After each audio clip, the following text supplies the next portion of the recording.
¿Qué tal? Muy buenas tardes. Vamos a dar inicio a esta sesión que nos va a hablar de una instancia fundamental para el trabajo del kinesiólogo, que es el dolor. El dolor es uno de los síntomas más importantes de respuesta del organismo humano frente a una agresión, o incluso no frente a una agresión, frente incluso a un pensamiento o una instancia como puede ser una amenaza psíquica.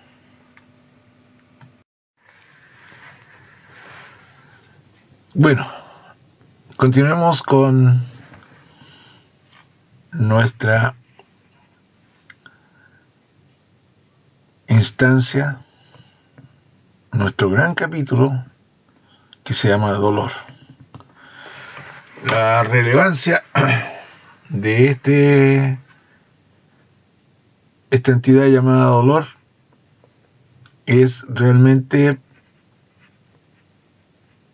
un reto para todos los que trabajamos como kinesiólogos. Es la sintomatología más frecuente ante la cual los pacientes buscan soluciones con nuestro quehacer profesional, nuestra disciplina. Por lo tanto, no es menor el tema. Lo que vamos a hacer aquí va a ser abordar los temas más importantes, no vamos a agotar, pero que les va a permitir a ustedes algunas instancias como evaluar en forma clínica y sencilla las instancias del abordaje del dolor.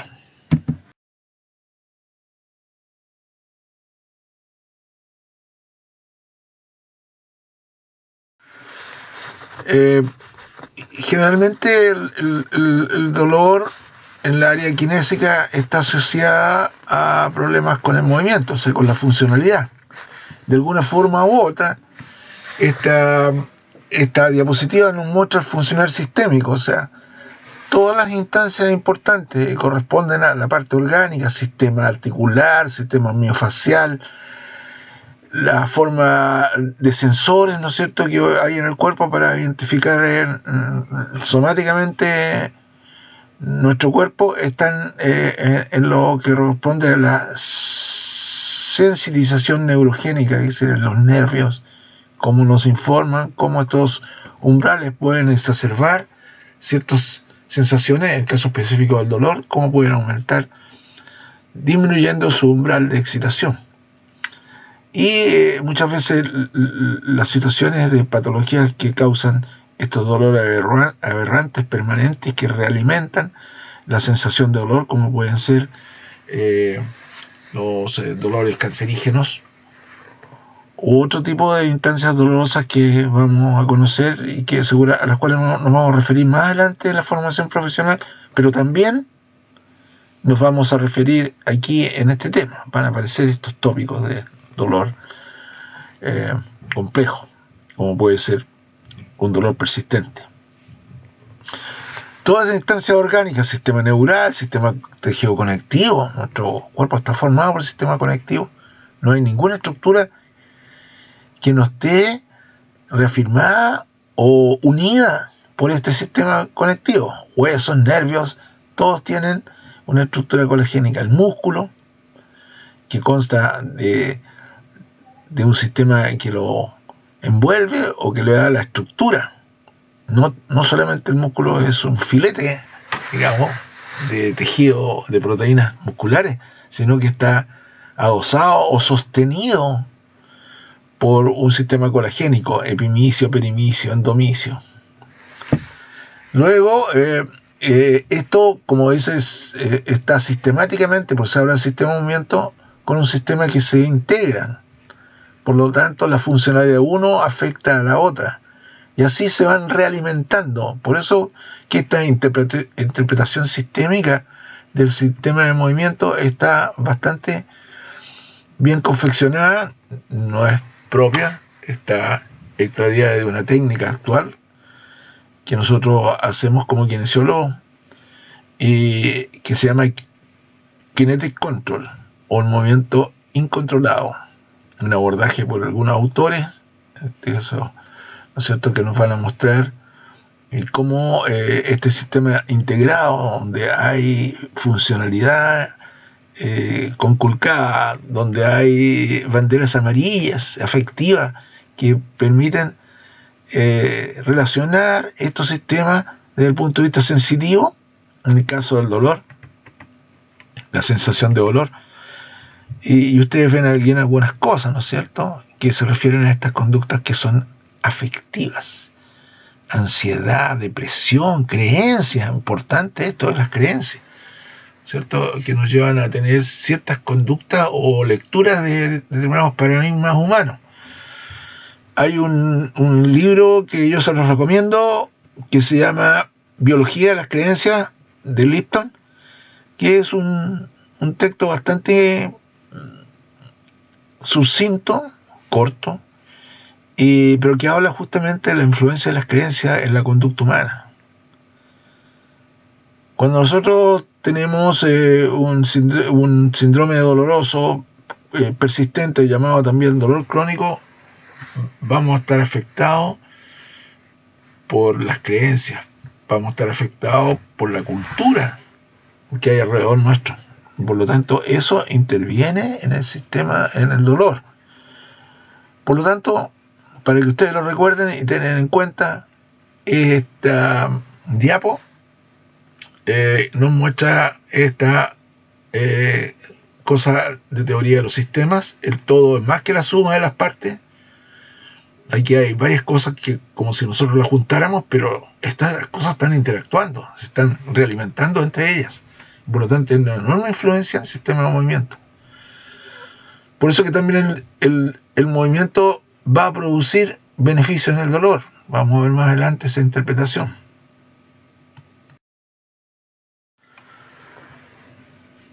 El dolor agudo y el dolor crónico, siempre se habla de eso. Dolor agudo es lo inmediato.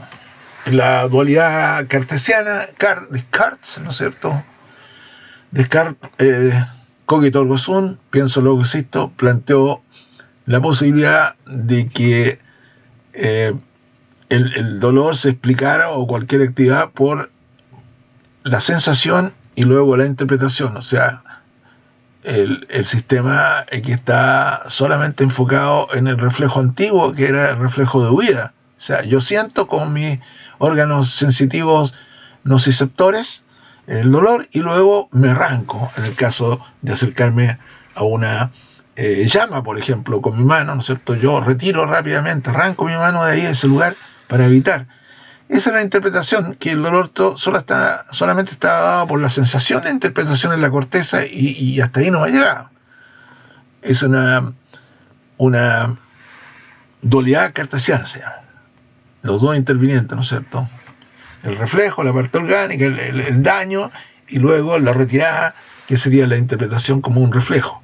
Pero eso, hoy día, en el caso de la cronicidad, es mucho más que eso.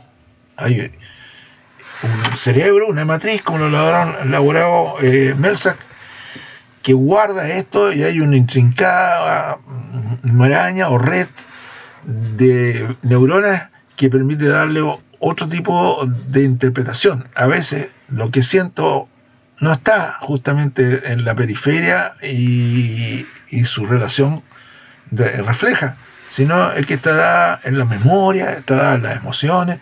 O sea, hay una matriz cerebral, es el cerebro el que siente y el que maneja el dolor.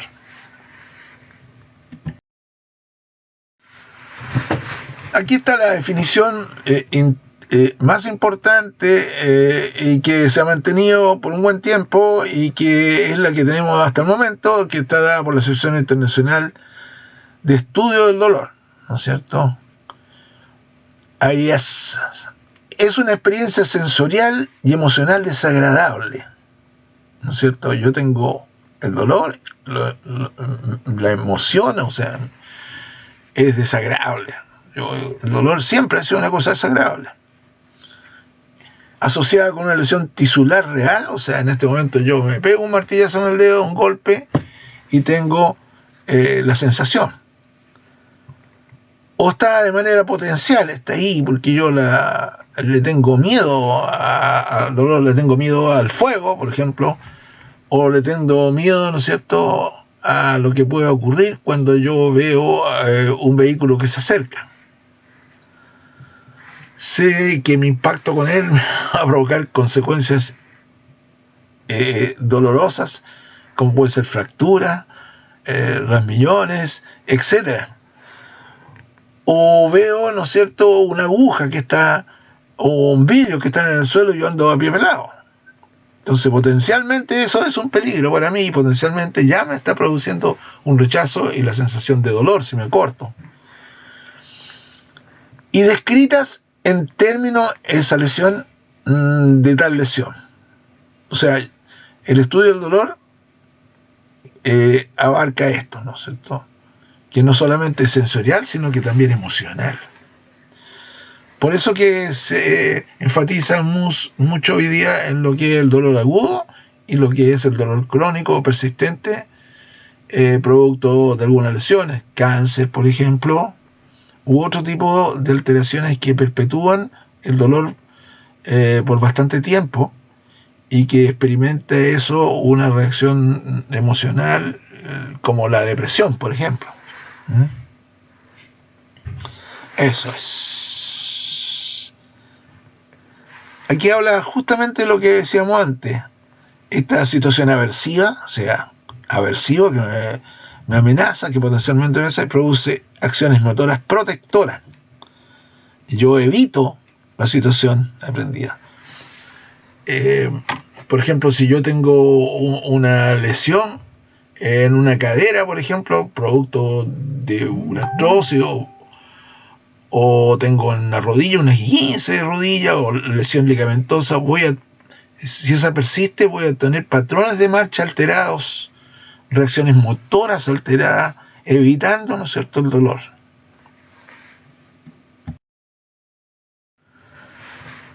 Evidentemente que esto tiene una consecuencia importante en estos factores que están aquí, o también son causas estos factores de, más que consecuencia, de mi interpretación del dolor. Fíjense, integración de experiencias pasadas, si fueron esas experiencias absolutamente desagradables, yo tengo una estimación de que esa actividad que yo hice en que me provocó el dolor puede otra vez repetirse y por lo tanto balanceo los pros y los contras de la actividad que yo voy a hacer.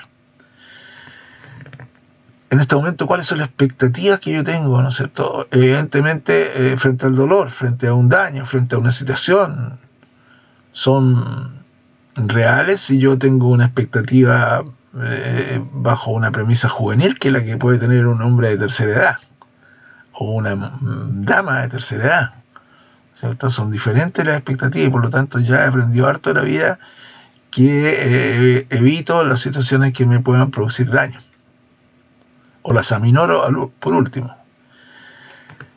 En cada una de esas cosas tengo ganancia y pérdida, que es lo que me permite hacer una acción cualquiera, una motivación cualquiera, voluntaria, de hacer una actividad que me pueda significar beneficio, o las pérdidas que esa acción pueda determinarse y que me puedan producir, ¿no es cierto?, esto otro. Evaluación de la amenaza, cómo yo evalúo las amenazas que vienen. Si es realmente el saltar, por ejemplo, una valla va a producir en mí amenaza, dolor, caída, etc. Aquí están las otras cosas emocionales: excitación, temor, conducta reductora. Socioculturales, las culturas, la religión, cuánto de esto, de las creencias que hablábamos, influye en las sensaciones de dolor o en el manejo del dolor. La edad, recién hablábamos, ¿no es cierto?, expectativas de la tercera edad, entre otras cosas, o siendo uno más joven, absolutamente más ágil, más hábil, motrizmente podría evitar un tipo de lesión, no así cuando estoy pequeño, que no he vivido esa experiencia, o cuando ya sé que mis capacidades motoras están reducidas, evidentemente que voy a evitar tipo de acciones que puedan dañarme. Entonces, el aporte sensorial de este tipo de cosas nos permite decir cuál es la importancia frente al dolor. Cuando ustedes van a trabajar con pacientes de dolor crónico o persistente, como así se llama, tienen que fijarse en estos parámetros. Son muy, pero muy relevantes en la vida de las personas. Y por lo tanto, para ustedes no debe subestimarse, y todo lo contrario. Deben ser evaluados de alguna forma u otra o conversados con el paciente, y dentro de la conversación hay algunas cosas que pueden hacerse a través de valoraciones, de test, que miden el grado de discapacidad o de oportunidades que el paciente puede tener para hacer su vida eventualmente diaria, que sería la autovalencia. Valerse por sí mismo para realizar todas las actividades de la vida diaria que son vitales para nuestro funcionamiento como ser humano. Este es el otro concepto importante que se llama neuromatriz. ¿Qué es y cómo funciona? ¿Qué es la neuromatriz?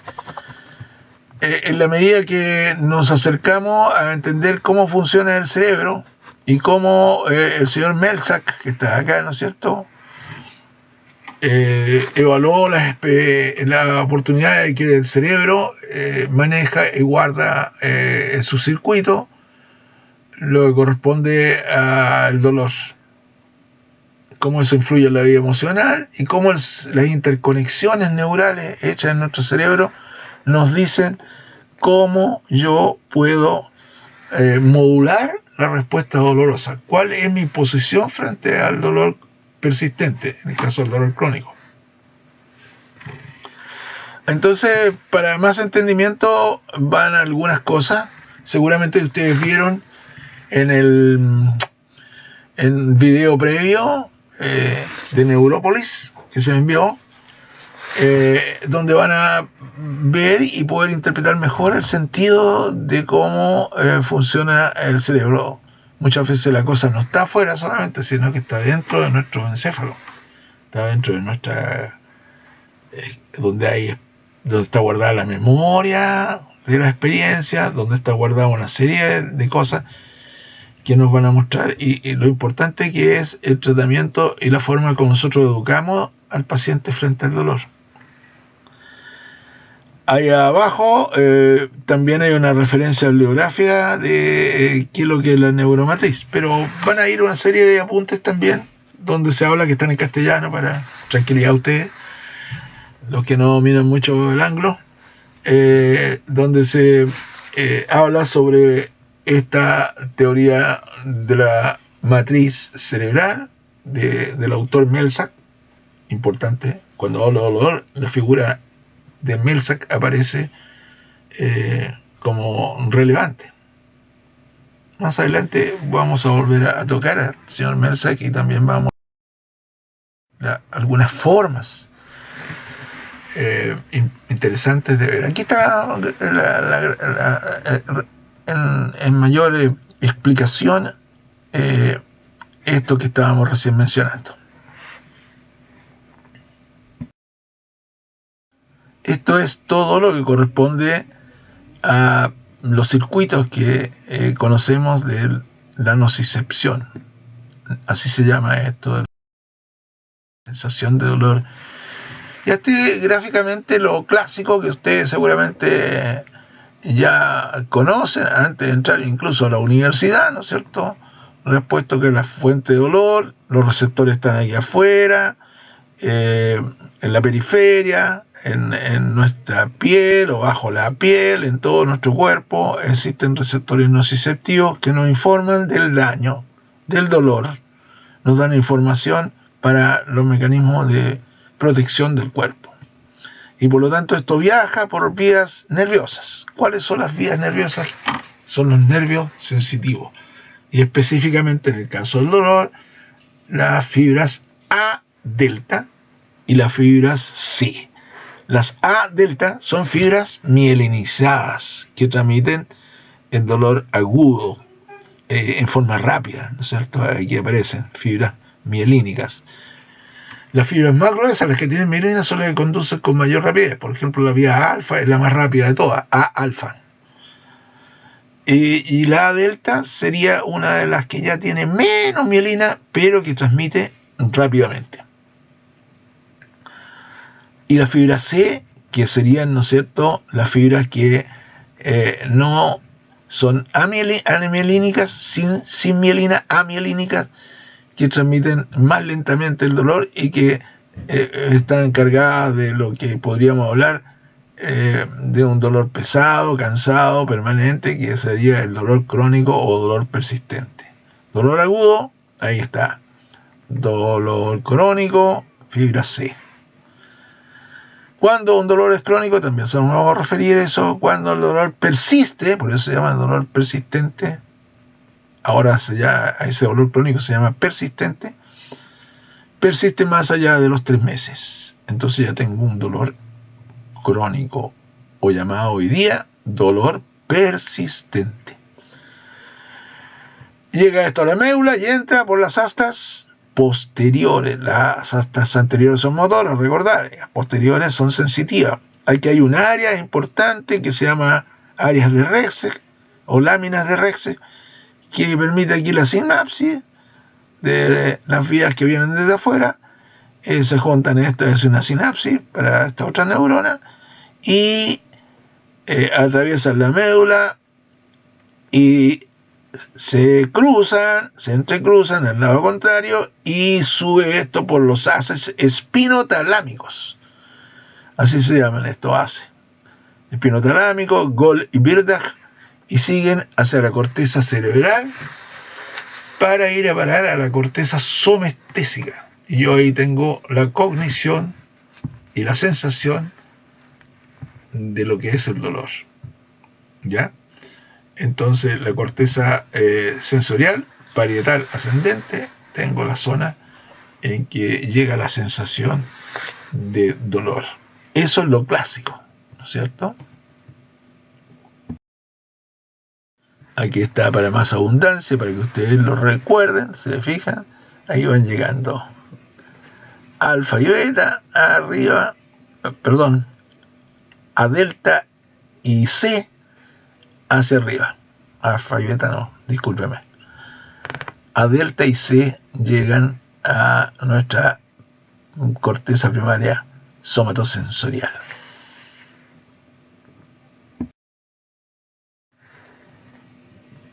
Aquí hay una breve explicación, ¿no es cierto? Bastante fácil. ¿Qué es la nocicepción? Esta nocicepción es la sensación de dolor. Un estímulo térmico puede producir intenso, puede producir dolor. Mecánico, también. Químico, también. Químico, por ejemplo, son los neurotransmisores facilitadores del dolor, como el caso de la sustancia PE, el caso de las prostaglandinas. Recordar que muchos medicamentos tratan de inhibir esa cosa que es como mecanismo de protección nuestro, a pesar de que son desagradables los neurotransmisores, pero intentan bloquear eso con antiinflamatorios, por ejemplo la etapa aguda, para producir confort del paciente, eliminar el dolor, pero solamente está eliminando el síntoma. La causa tiene que ser tratada. Entonces esta cosa, que son como receptores polimodales los que reciben la nocicepción, está captado por los nervios periféricos, ya dijimos, ¿no es cierto? Con las vías A, delta y C. Ahí está la diferencia para que vean ustedes los diferentes tipos de neuronas que transmiten las diferentes sensaciones. La vía alfa, alfa motora, siempre vamos a hablar de la vía alfa, la más rápida de todas, bien mielinizada. A beta, tacto, por ejemplo, el tacto, ¿no?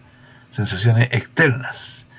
A gamma, vamos a hablar ahí del uso muscular, un propioceptor importante para la sensación muscular y para la sensación propioceptiva de lo que es el sistema muscular como propioceptor. Y A delta es la que transmite, ¿no es cierto?, el dolor un poco agudo, un poco más rápido, para llegar justamente a producir la protección de nuestro cuerpo hacia la médula y hacer un reflejo de retirada, por ejemplo, de lo que está molestando nuestra. Y ahí están las otras fibras, y generalmente el dolor cansado todo a través de este sistema C, la fibra de tipo C, amielínicas. Aquí unas definiciones relevantes para el concepto de dolor, de nocicepción. Estímulo nóxico, ya hablamos, calor, puede ser calor, ¿no es cierto?, térmico, químico, mecánico. ¿Qué es lo que es el nociceptor? Que sería el receptor. Neurona nociceptiva, ya la hablamos de ella, A delta y C. Y los conceptos, que es el concepto científico de lo que es, por ejemplo, la nocicepción, un proceso neural codificado y que procesa el estímulo nóxico. Dolor nociceptivo es aquel dolor que parte a través de la activación de los nociceptores. Sensitización. Importante esto, cómo se sensitiza, o sea, cómo yo junto, lo hemos visto en la diapositiva que ustedes bien tienen en la primera que pusimos respecto al sistema de movimiento, cómo se sensitiza, quiere decir cómo se incrementa la respuesta de las neuronas que reciben información desde afuera y se reclutan para una respuesta bajando los umbrales. Cuando yo trato de bajar los umbrales estoy sensitizando el asunto. Es decir, tengo mayor cantidad de estímulo doloroso y esa sensitización puede ser hasta anormal. Por ejemplo, un estímulo que no causa normalmente respuesta dolorosa transformarse y constituirse en una sensación dolorosa. Es muy pequeño, un roce puede activar lo que se denomina con el nombre de alodinia. Estoy alodínico, es decir, cualquier cosa me produce dolor. Tengo una sensación alodínica. El roce, la voz, incluso un ruido fuerte me produce dolor y me siento absolutamente colapsado por estas sensaciones, porque se ha sensitizado el sistema.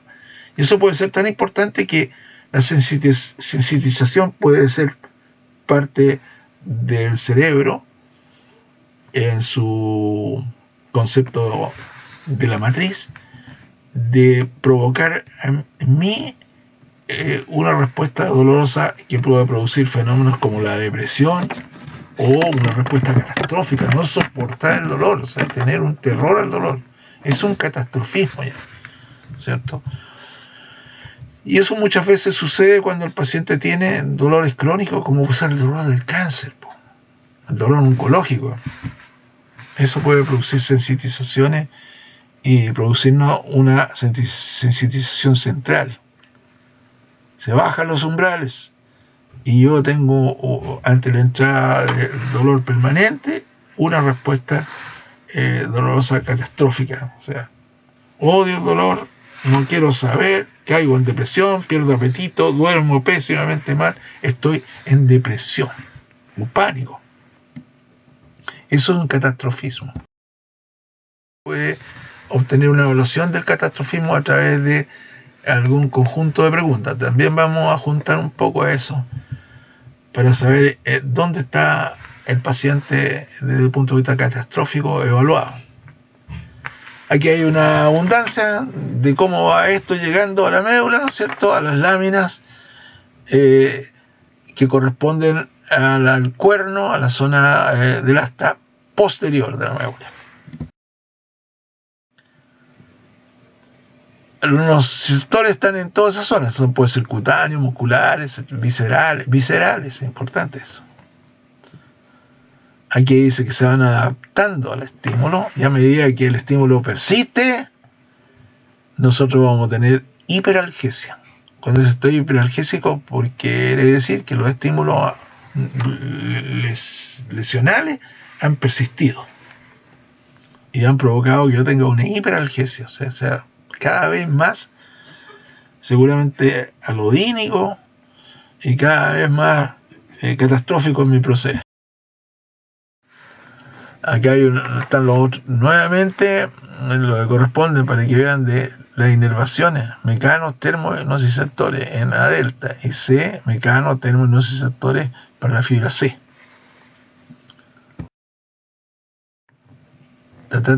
Nuevamente se repite el estímulo, que no lo olviden, el asta posterior de Rey.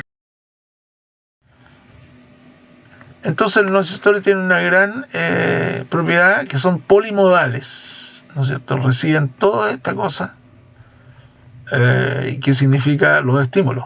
Por eso se habla que son receptores polimodales, los nociceptores. Estos sensores del dolor son polimodales, aceptan este tipo de estímulos.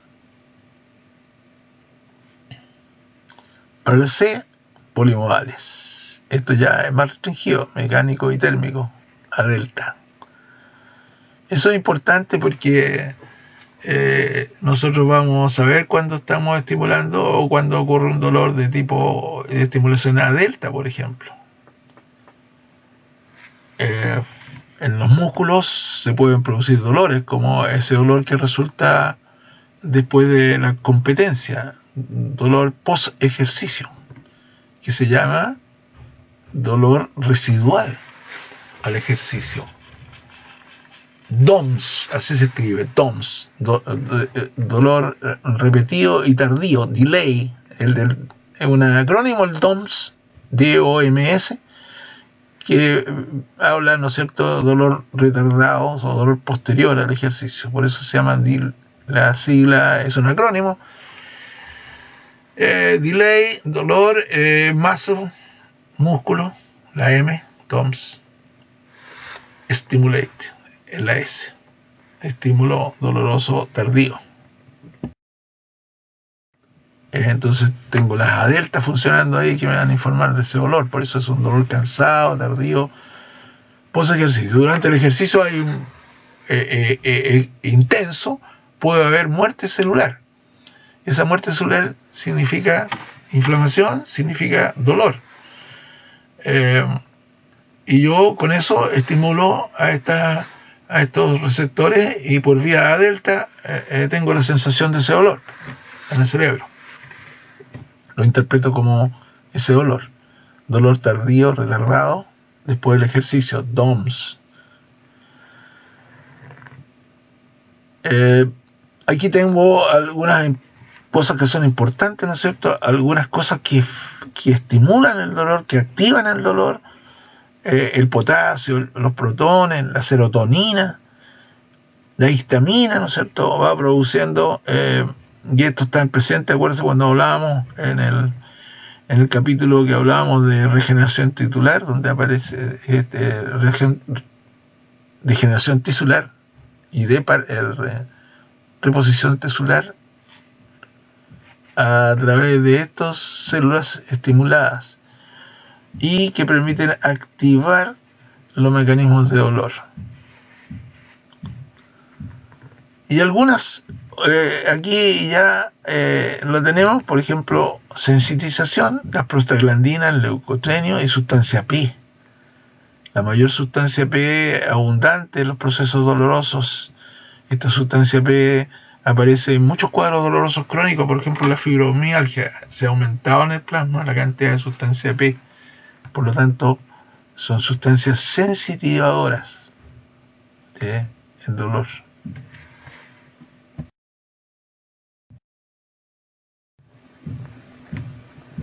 Nuevamente, aquí tenemos las que llegan a la lámina 2 y 4, que es la área de Rex. Más rato, cuando expliquemos el fenómeno de la compuerta, va a tener mayor significancia esto de las láminas en el asta posterior.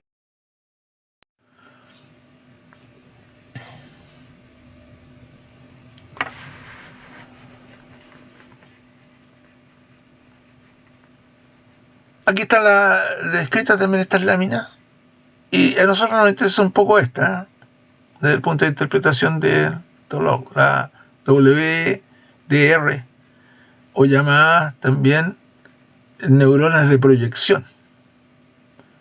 Lo que están aquí expresadas este acrónimo inglés, Wide Dynamics Range, ¿no es cierto? Rango de dinámicos amplios. Son neuronas que responden a un estímulo sensitivo. En este caso va a ser de dolor. Y por lo tanto va a transmitir rápidamente y va a ampliar el campo de recepción y en un área específica de la piel, por ejemplo, y va a ir a hacer sinapsis en la médula con su transmisión a las áreas de REX, en este caso a la lámina 5.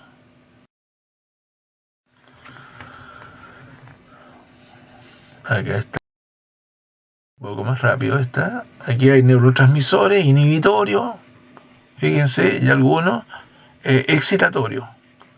Excitan la cantidad de glutamato, la sustancia P, todo esto, el nitrógeno, están excitando, son sustancias excitadoras, facilitan la transmisión del dolor.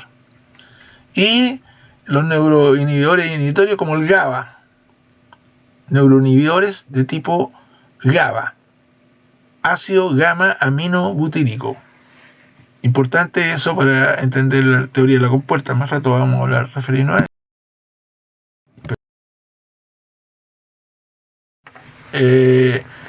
Que permite hacer este tipo de cosas, ¿no es cierto? Como en la transmisión y facilitar la transmisión del dolor y facilitar la hiperalgesia.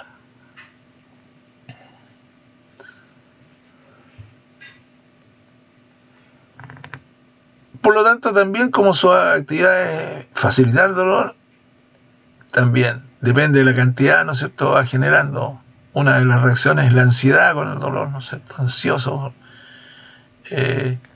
y una serie de otras funciones que tiene y que están aquí descritas y que facilitan, la sustancia P facilita, digamos, la reparación tisular, porque va produciendo la atracción incluso para los glóbulos blancos, que son las células defensoras, ¿no es cierto?, y que participan en nuestro proceso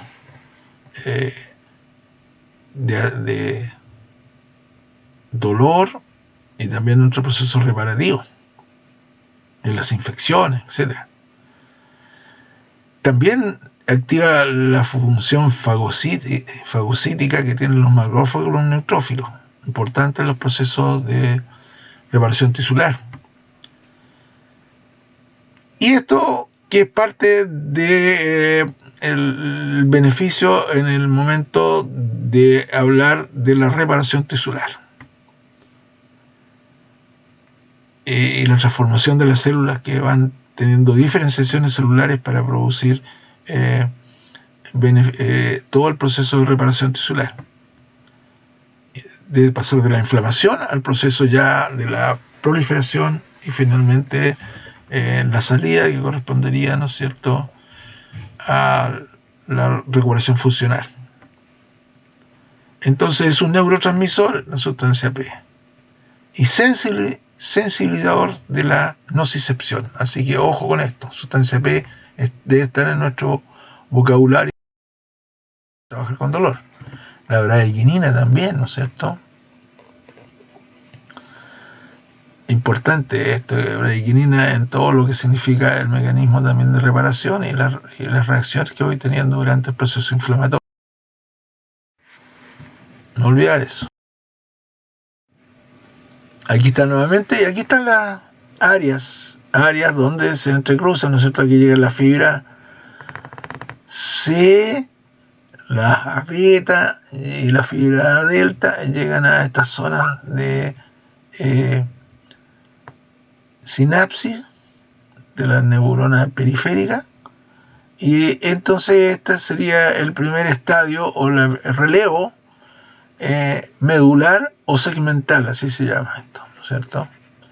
Y por ahí suben por vías que se conocen también anatómicamente y funcionalmente como vías Lemnitz-Galler, las que van a subir extralemnicales, las que van a subir hacia la zona superior, ¿no es cierto? Aquí llegan las de tacto y suben rápidamente hacia arriba. Las de olor, bien, se recepción, ahí cruzan, se entrecruzan y siguen por los haces de Gold y Bildach, espinotalámico. Ahí hay otra explicación, mucho más detenida, ¿no es cierto? Hay algunos nombres importantes que reciben algunas estaciones, algunos relevos arriba, ¿no es cierto? Y constituyen después los fascículos y Sauer coniatus que se hacen entre cruces ahí en la parte nerviosa. Pero estas son las que nos interesan a nosotros, las áreas de Resex, sobre todo fundamentalmente las 2 y las 5, que ya hemos hablado, las neuronas de proyección de amplio rango están aquí. Y aquí es donde se ocurre el fenómeno de la compuerta. Aquí hay esas neuronas que son inhibitorias. Vamos a explicar después el famoso asunto de la teoría de la compuerta. Aquí justamente está esto. La teoría de la compuerta. ¿En qué consiste eso? Consiste en que yo por un conducto llega las vías que transmiten el dolor, pero por otro lado viajan las vías que no transmiten el dolor, que son las nociceptivas, las de tacto, por ejemplo, que por vía beta son más rápidas que la A delta y la C. Y por lo tanto, al llegar a la médula espinal, podían entrar y producir en una neurona inhibitoria que existe en el área de Rexes 2, en la lámina 2, y activar la inhibición. ¿En qué consiste la inhibición? En la hiperpolarización de la membrana. Si se hiperpolariza la membrana, ¿no es cierto?, de la neurona, esta intercalar o llamada también interneurona, yo voy a tener ahí en esa neurona una inhibición. ¿Cuál es el neurotransmisor inhibitorio? El GABA. El GABA provoca, ¿no es cierto?, que se hiperpolarice la membrana. Entonces la ley de propagación, que está basada, ¿no es cierto?, en esta depolarización de membranas y la aplicación de esta cosa de transmisión continua, se corta porque la neurona inhibitoria se hiperpolariza y por lo tanto no hay polarización, ni repolarización, ni activación de polarización de la membrana. Y por lo tanto quedó como bloqueado, se cortó la transmisión. Hubo un shunt, o sea, un obstáculo que impidió. ¿Cómo se obstaculiza? Hiperpolarizando la membrana. No hay una diferencia de potencial activa y por lo tanto no se transmite la excitación. Y ese es el papel que cumple esta neurona inhibitoria, que está provocada por la estimulación A delta. A beta. A beta entonces hiperpolariza la membrana. Y lo demás continúa cerrado, mientras los otros estímulos, A beta y todos los otros estímulos, pueden pasar hacia la corteza sensorial. Pero este queda cortado. Este se conoce como el fenómeno de la compuerta. Yo cierro la compuerta o cierro la puerta para que no se transmita el impulso doloroso. Esta vieja cosa, que significa pasarse la mano o sobarse haciendo una estimulación cutánea, ¿no es cierto?, aferentes cutáneos que serían de tipo A beta, para bloquear el dolor o modular el dolor momentáneamente.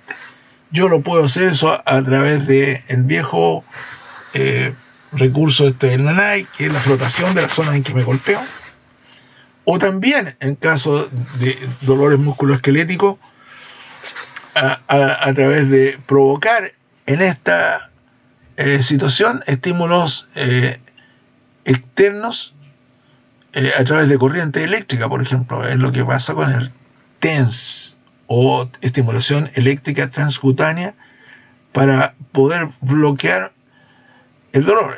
El dolor va a estar bloqueado mientras esté pasando el impulso táctil.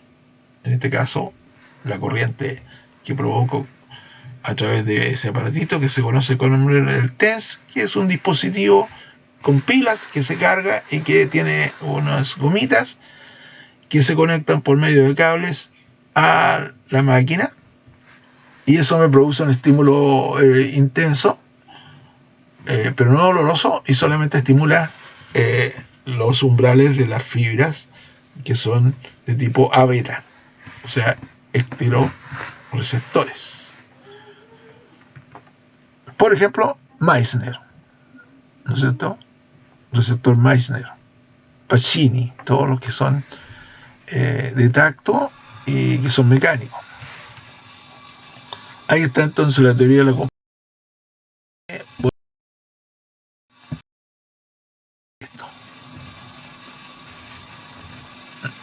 Se fijan, aquí hay estimulación de estos transmisores para ir a generar el dolor.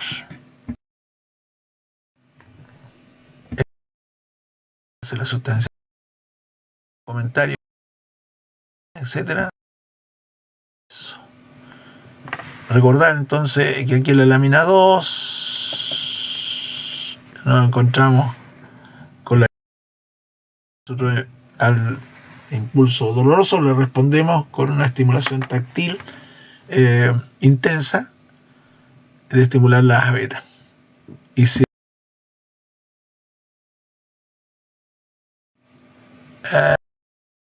eso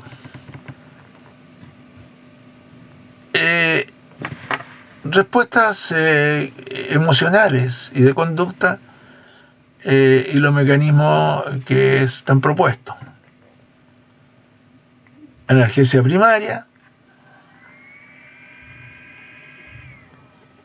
un incremento de dolor, eso se llama analgesia primaria, en el mismo lugar donde se produce la lesión, en el sitio de la injuria, ¿no es cierto? Nervios periféricos que recepcionan esto, y tengo una sensitización periférica. Bajan los umbrales y por lo tanto la neurona se excita más rápidamente. Bajar el umbral significa que tengo más facilidad para que se transmita el movimiento. Se transmite el estímulo doloroso. ¿A qué se refiere? Entonces eso se refiere a lo que es una hiperalgesia primaria. Está en la terminología de los que manejan el dolor. Dolor referido, ¿no es cierto?, fuera del área que corresponde a la zona propia del dolor. Yo siento dolores que se vienen de otro lado, que se originaron en otro lado. Entonces tengo un dolor referido. Generalmente puede ser que en el caso específico que sea una víscera que tiene eso y que el dolor se manifieste en determinados signos clínicos que el médico generalmente lo conoce y que el kinesiólogo también debe conocer. Por ejemplo, si tengo un problema cardíaco, yo lo puedo eso representar y proyectar en otra zona, que puede ser un dolor de hombro, ¿cierto?, o un dolor en el costado o en toda la extremidad superior. Tengo un dolor referido. Entonces el dolor es percibido fuera del área de la lesión. ¿Ya? Entonces va produciendo esta cosa que significa a distancia. Entonces muchas veces los dolores que el kinesiólogo combate o está en situación de atender en la clínica o frente a un paciente, muchas veces tiene que saber que pueden ser referidos, que no están directamente relacionados con la zona que corresponde al dolor, están en otra zona representado y proyectado.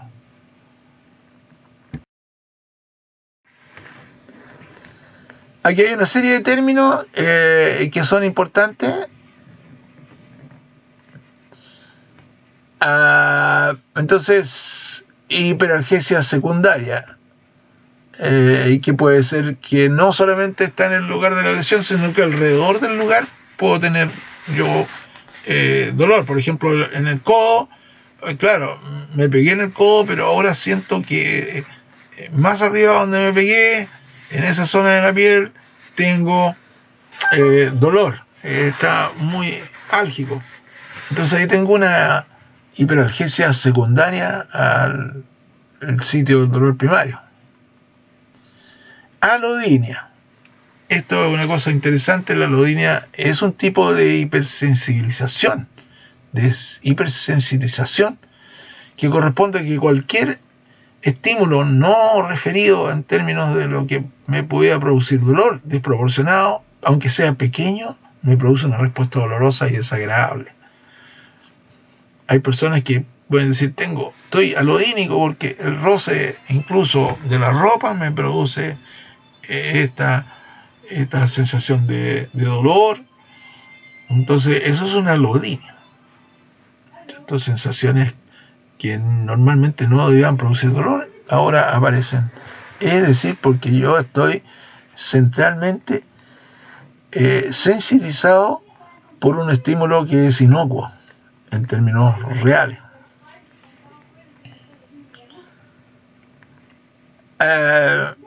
Y de repente, en términos, ¿no es cierto?, de lo que es, necesito un glosario, o sea, un diccionario de algunas cosas que se utilizan en dolor, ya que están graficadas en esta. Ahí está, por ejemplo, alodinia, disestesia, dolor central.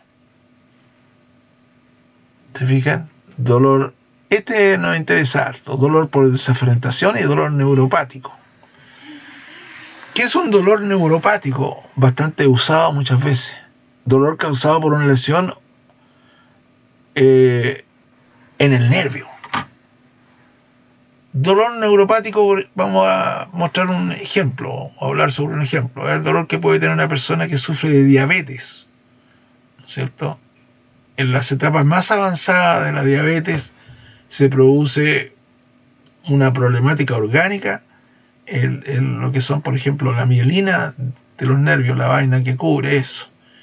Y esa pérdida de síntesis de mielina va produciendo una desaparición del tejido mielínico y puedo tener desaferentación, o sea, las fibras aferentes que conducen tener ciertos problemas orgánicos de formación de esta y tener puntos donde puede originar ahí dolor. Entonces eso se llama dolor neuropático.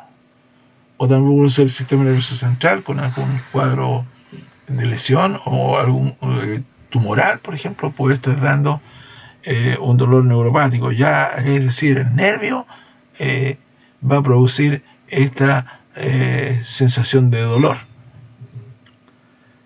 Ya dijimos lo que se refería a dolor referido, pero aquí tienen este tipo de glosario.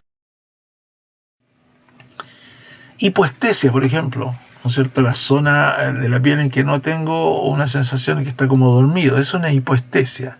Hiperestesia cuando está muy exacerbado el dolor de la piel la tengo como delicada, me da la sensación de que me quemé o tengo una hiperestesia en esa zona.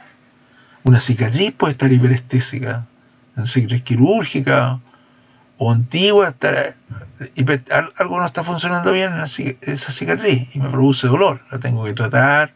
Seguramente voy a emplear algunos elementos de agente físico o alguna otra cosa como vendaje elástico, etcétera, de modo de inhibir ese dolor. Aquí está lo que se refiere al dolor neuropático, iniciado con el sistema nervioso. Causalgia. ¿Qué es una causalgia?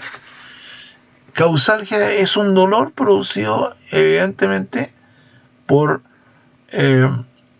una situación de mal funcionamiento del sistema nervioso simpático que produce una alteración que va a producir este dolor llamado síndrome de dolor regional complejo, CDRC.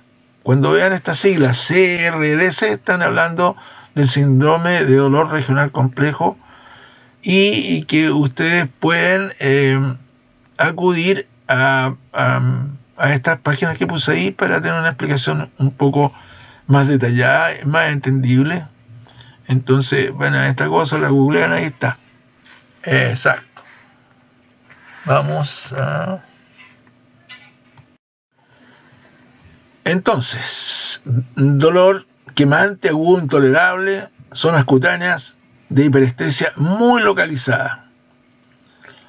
Este es síndrome de dolor regional complejo que se puede presentar como secuela muchas veces, por ejemplo, en fracturas, en personas que han estado inmovilizadas durante muchos años con un yeso.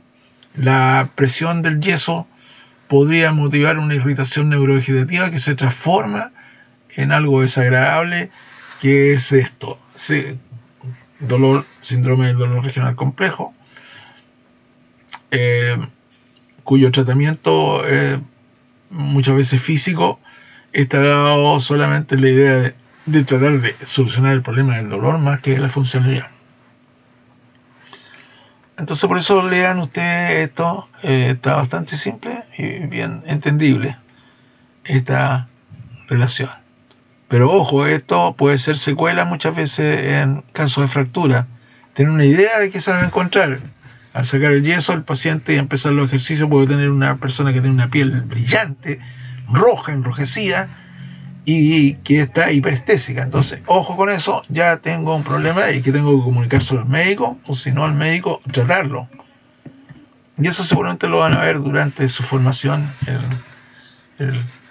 lo que corresponde a la parte musculoesquelética. ¿Ok? Excede un poco la explicación y todo lo que diga de lo que estamos intentando hacer en esta clase. Dolor crónico es el dolor que persiste, o llamado dolor persistente, ¿no es cierto? El que persiste más allá del tiempo normal para la reparación de un tejido. Entonces, tenemos la idea de que hoy día se ha modernizado el vocabulario y se habla de dolor persistente más que de dolor crónico. Aquí hay una explicación acerca del dolor crónico o persistente, que corresponde a la interpretación que se le da, ¿no es cierto? Y aparece en el modelo biopsicosocial del CIF, la interpretación de esto. El modelo médico tradicional es que era solamente orgánico. El biopsicosocial no es un problema solamente orgánico, sino que tiene que ver con toda la persona y los contextos donde se mueve esta persona, es decir, la vida misma de las personas.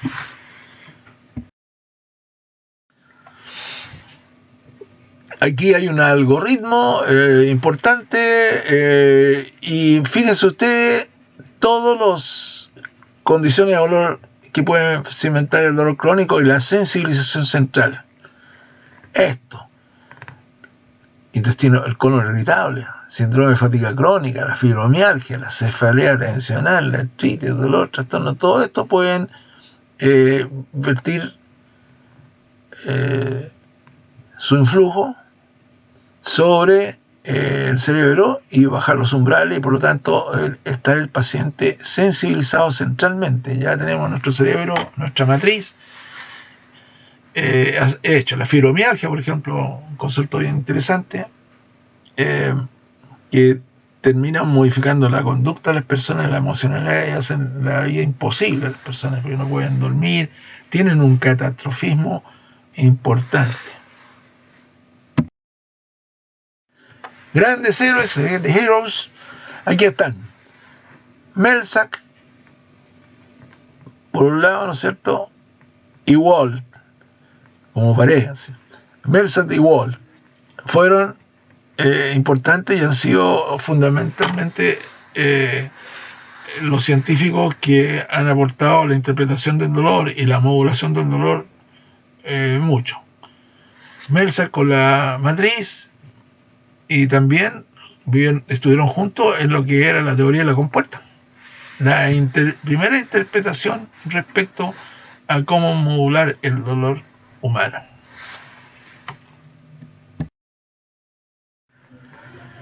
Recién hablamos de los modelos que están en amarillo, esto que es sacado del CIF, que es el librito del CIF, y que nos muestra un poco y nos habla un poco de lo que estábamos recién conversando. Así que, ojo con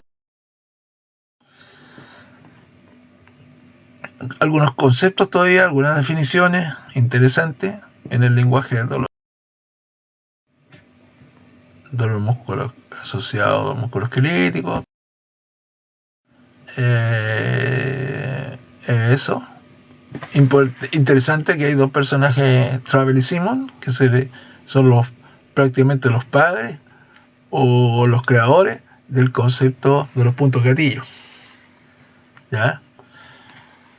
¿Qué es un punto gatillo? Que seguro que están en este curso han escuchado hablar, ¿no es cierto? Son zonas musculares donde por sobreuso u otro tipo de razones aparecen bandas hipertónicas en el músculo que pueden estar latentes, estar ahí, me duelen, yo me las toco y las descubro, ¿no es cierto?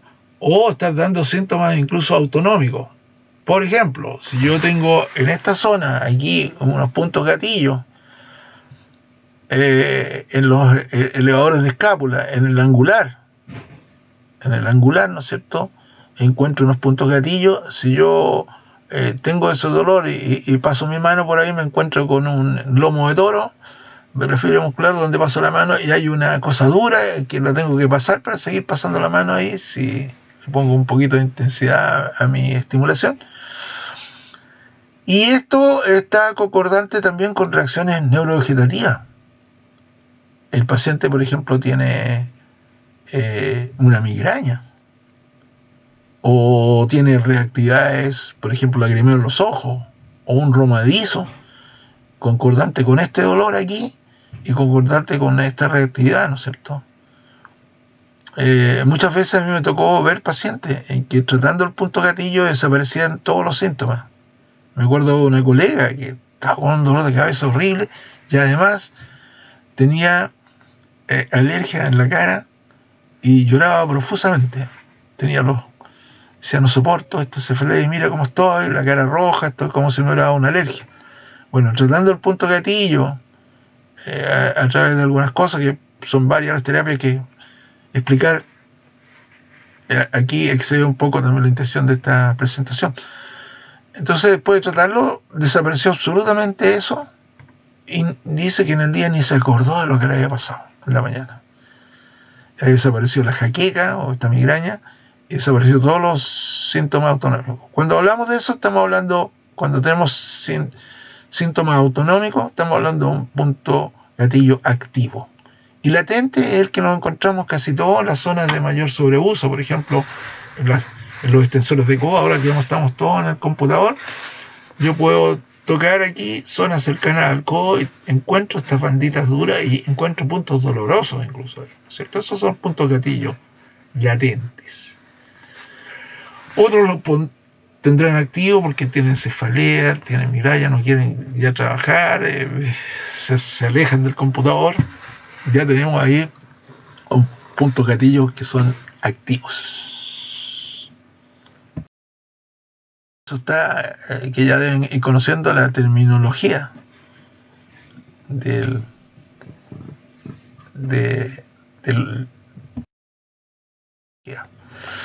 cuando el dolor es agudo y se presenta en este momento en forma intempestiva, tenemos un dolor de alta actualidad. En términos clínicos se habla de eso. Usted tiene un dolor de alta actualidad o un dolor de baja actualidad. Cuando se habla de baja actualidad, estamos hablando del dolor persistente, ¿no es cierto? Se persiste después de las 48 horas, ya no tengo la etapa aguda, ya pasé el dolor y ahora se me transforma en uno de baja actualidad, y más si dura 3 meses, como puede ser el caso del dolor persistente. Importante, nuevamente, ya que hemos recorrido un trecho en esto, volver sobre lo que habíamos visto en la primera sobre el sistema de movimiento. Fíjense, aquí esto ya juega un papel importante cuando yo tengo una alteración de tipo de restricción del sistema de movimiento, ya sea por un fenómeno de inhibición artrogénica, o sea, por ejemplo, puede ser una degeneración del tejido articular y tener una artrosis en una rodilla, yo puedo ir a esa artrosis dándome esta sensitización y que me permite tener un dolor permanente y ir hacia la sensibilización central. Me va sensitizando, o sea, aumentando la capacidad de sentir el mayor dolor a través de impulsos de tipo doloroso hacia las influencias superiores, como pueden ser estas, ¿no es cierto? Ahora ya puedo entender lo importante que significa entender esta diapositiva en la interpretación de teoría de los sistemas. El todo, todo este círculo es más que la suma o que la influencia de alguna de las partes. O sea, el todo es más que la suma de las partes. Exactamente. Evaluación, que es parte interesante de este asunto. Y vamos a dar algunos tips, algunas cosas que pueden ser más fáciles de entender y más prácticas. Entonces, de partida, cada persona tiene su propio valor. Lo hemos podido entender a través de esto, que es un fenómeno subjetivo multidimensional que puede tener muchas causas. Si en el caso del dolor persistente, sobre todo, en el caso del dolor agudo, pues el martillazo me pegué, ya eso lo podemos entender y darle su connotación. Una inflamación ahí, se me inflamó el dedo, me pegué el martillazo y me duele todavía. Voy a tratar de evaluarlo. Ese es un dolor de alta actualidad. Entonces, ¿cómo podemos la situación del dolor, ¿no es cierto?, en condiciones? Entonces, voy a una escala de mediciones de sensibilidad, que a veces esta escala está dada en una sola dimensión del dolor. Por ejemplo, vamos a hablar de la intensidad del dolor.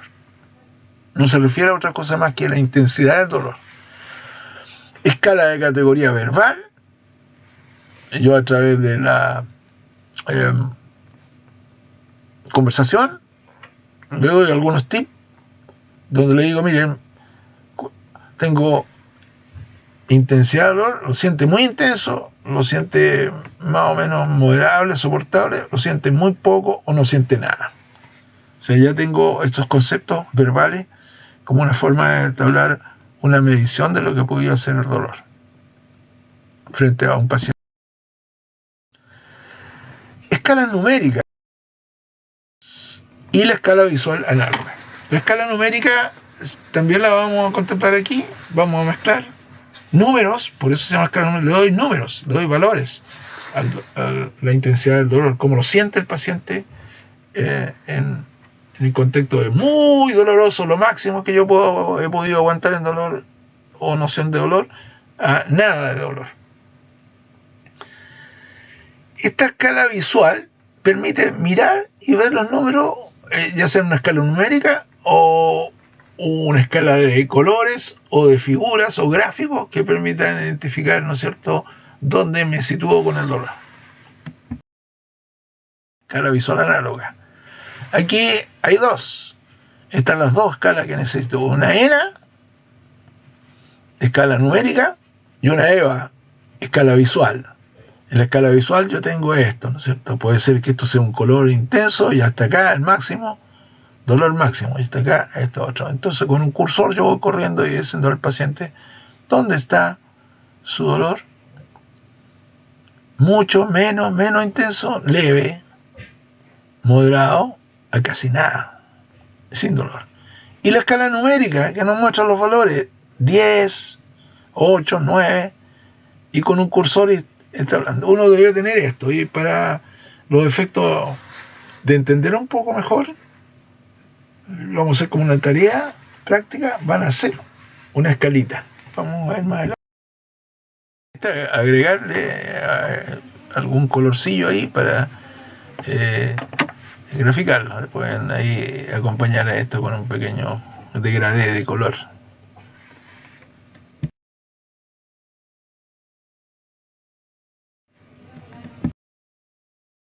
Y esta escalita que nos permite usarla con algunos pacientes. Sí, todos los pacientes no son iguales y seguramente si yo se lo pongo a un niño no va a saber interpretar la escala que mostré antes. Pero esta sí, pues. Y pacientes que tienen un cierto grado también de problemas. Yo puedo tener un niño con autismo o también frente a un niño con un síndrome del espectro autista, que podría ser un Asperger, y que entendería mejor este tipo de cosas antes que una explicación bastante abstracta y a veces no muy coloquial. Por lo tanto, a esto le parecería más simpático. Un anciano también puede ser, ¿no es cierto? Y aquí tengo mi escala también, que es similar. Es visual, ¿no es cierto? Visual análoga, con figuritas. Duele mucho, aquí lo muestro un personaje bastante confundido. Y así, también se puede hacer una escalita de esta, de modo que les permita a ustedes, ¿no es cierto?, a través de los gráficos, ir tomando conciencia de cómo pueden evaluar la intensidad del dolor. Esta es la escala visual de caritas de Wong y Baker. Este señor Wong y Baker le mostró esta carita, estos dos personajes que hicieron esta gráfica. Bastante productiva en el trabajo. Por ejemplo, a mí me tocó trabajar en Quemado Niño, entonces con las cicatrices, entonces le mostraba esta la minita porque dijeron ¿dónde está? Y generalmente era paso rápido porque a veces el temor no era por dolor somático, sino que era una cosa que estaba en la Matrix.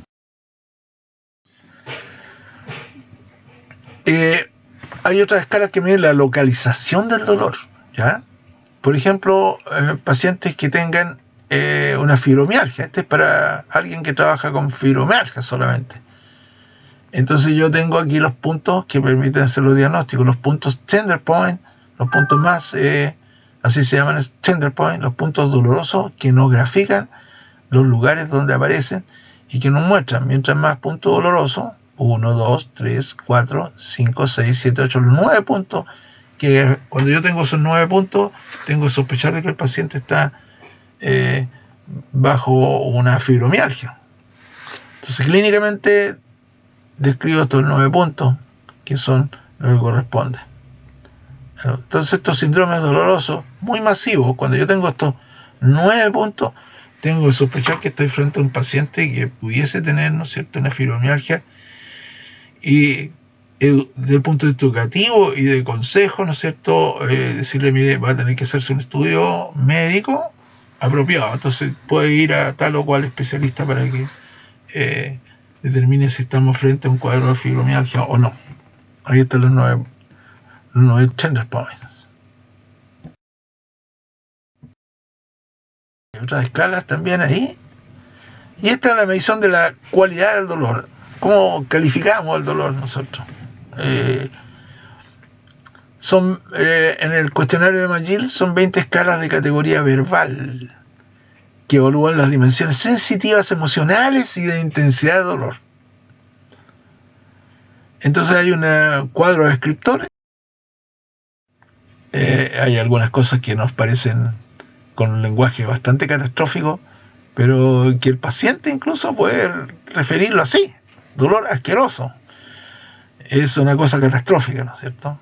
Y que evidentemente nos dice que el paciente está él espontáneamente diciendo que el dolor es una cosa asquerosa, que no lo soporta más.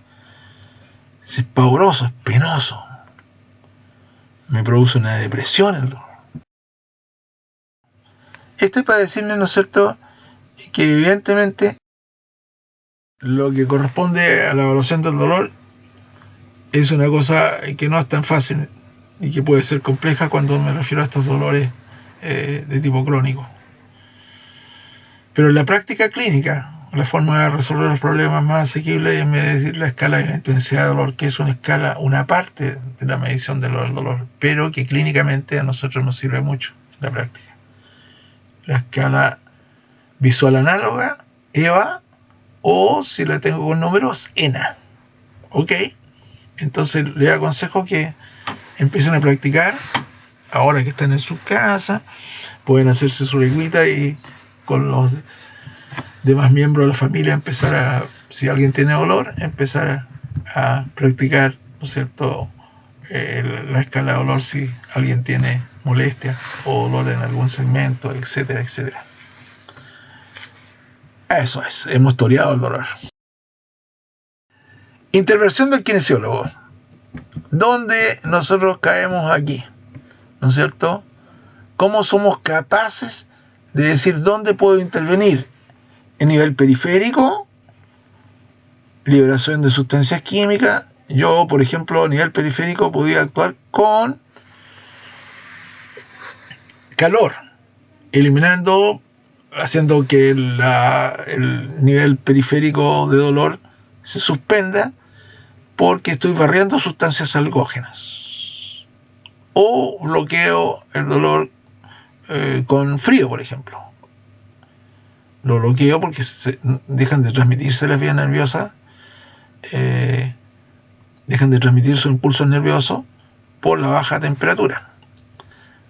En el caso del calor es porque arrastro las sustancias algógenas que están depositadas en esa zona, ¿no es cierto?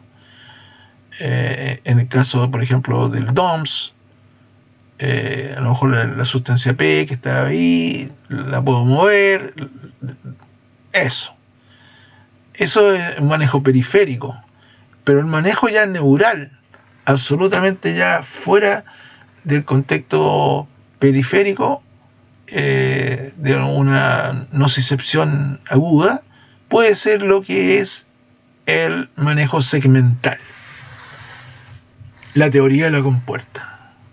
Entonces yo cuando hago la teoría de la compuerta a través de cualquier actividad kinésica que estimule los ecteroreceptores, o sea, las fibras beta, a través de la electroterapia con un TENS, estimulación nerviosa transcutánea, yo estoy interviniendo a este nivel.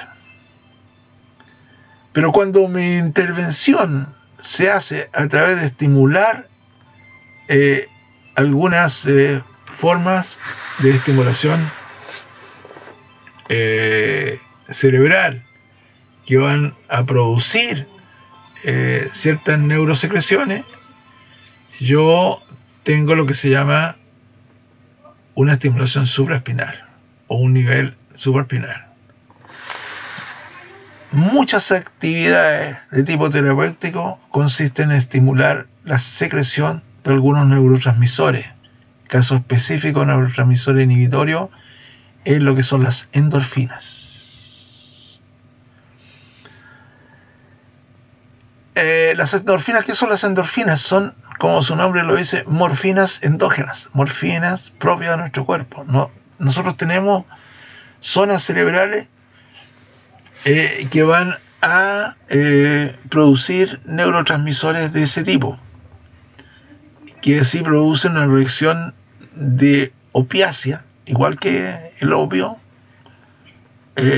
para a través de esta intervención producir beneficio. Hay muchas cosas que pueden producir reacciones de tipo endógeno, como es, por ejemplo, la situación que se da a través de la sugestión.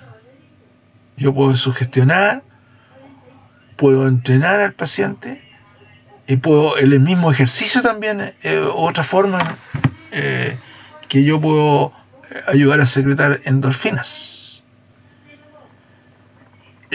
Muchas actividades propias de nuestro, incluso algunas a través del mecanismo cognitivo, como son terapias de la sugestión o la imaginería a través de la descarga, ¿no es cierto?, de la neurona en espejo, poder propiciar beneficio a mi dolor, bloquear el dolor.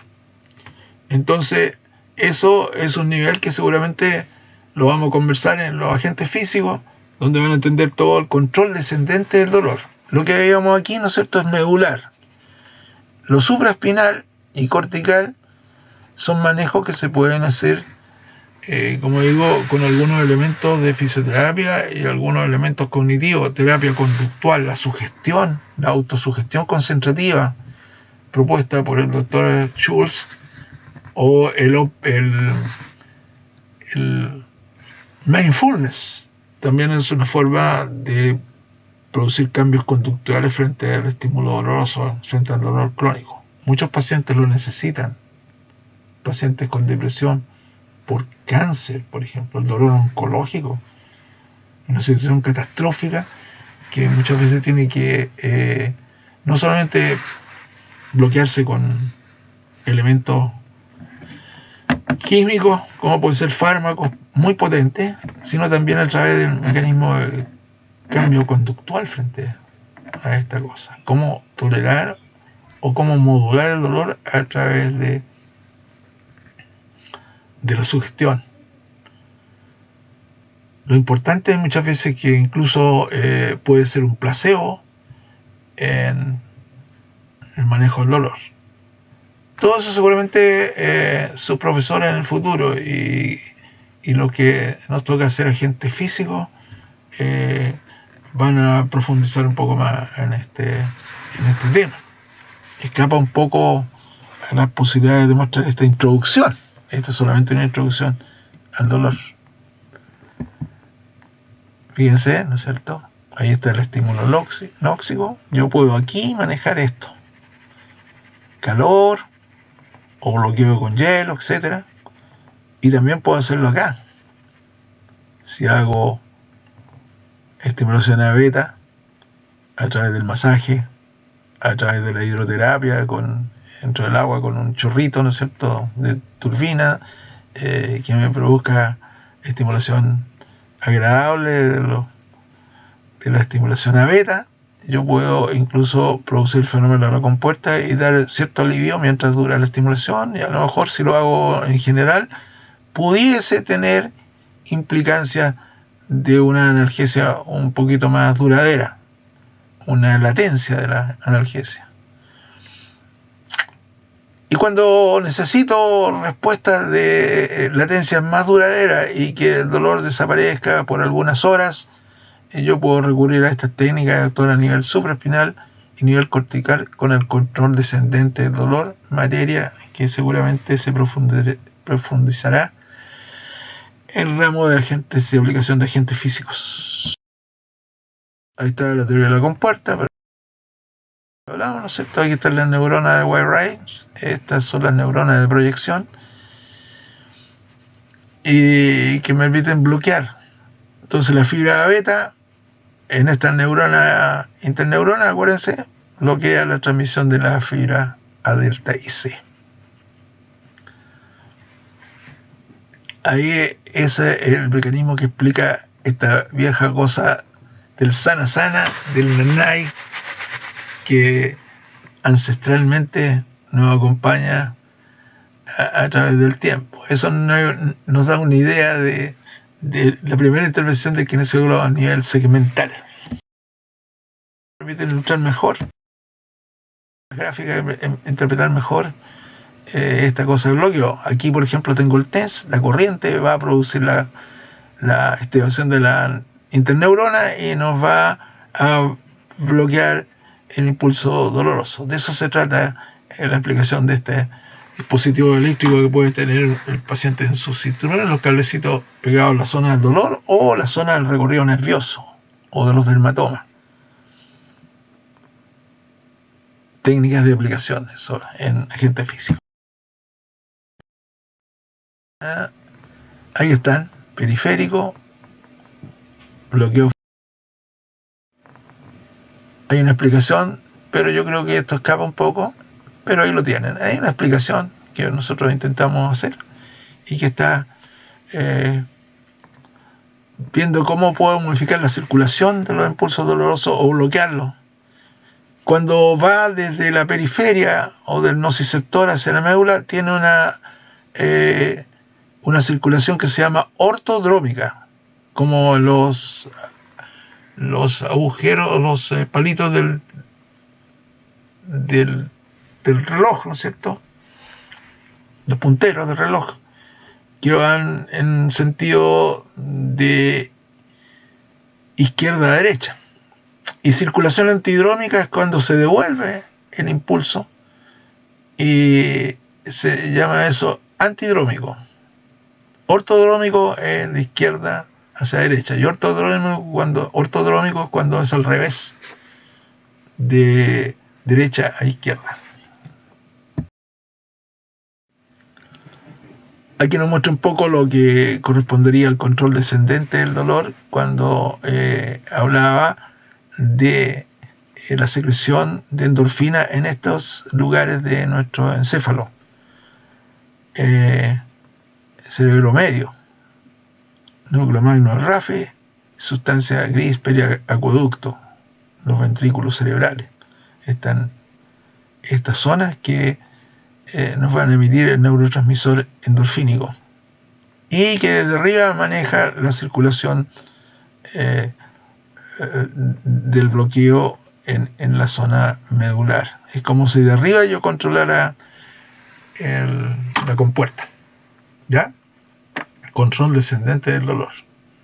Lo tengo desde arriba. Y para eso están estas sustancias inhibidores opiáceos endorfínicos. Beta endorfina, encefalinas, son esos los opiáceos. Incluso hay muchos que dicen que los opiáceos incluso pueden segregarse del influjo de mi poder mental, como son el entrenamiento que hacen algunos personajes que se dedican a la meditación. Por eso que las técnicas de cognitivos conductuales de circulación del dolor tienen este influjo sobre el control descendente del dolor a través de la sugestión o a través de la enseñanza de algunas cosas como es el mindfulness. Pero la autosugestión concentrativa es una buena herramienta, igual que la imaginería, para trabajar en contra del dolor. Son materias que el kinesiólogo culturalmente y como herramienta debería siempre considerar.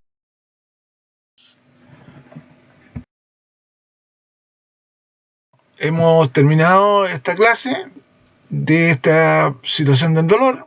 Yo creo que le hemos dado las herramientas básicas y principales para meterse a esta entidad que se llama dolor. Gracias por su atención, amigos.